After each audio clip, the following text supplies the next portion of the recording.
ابھی ابھی معلوم ہوا ہے کہ قومی کرکٹ ٹیم کے سابق کپتان شاہد خان آفریدی نے کہا ہے پڑوسیوں کے ساتھ اچھے تعلقات کا حامی ہو لیکن ہاتھ نہ ملا کر نفرت وہاں سے شروع۔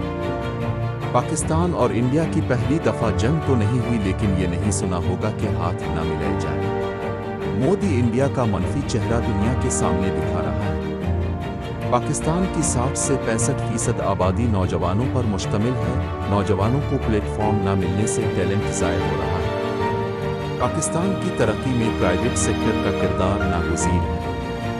شمالی علاقوں میں انفراسٹرکچر کی سہولیات دینا ضروری ہے۔ ہر پاکستانی کو ملک کی ذمہ داری اپنی ذمہ داری سمجھنی ہوگی۔ میڈیا کا کردار ہمیشہ اہم رہا ہے۔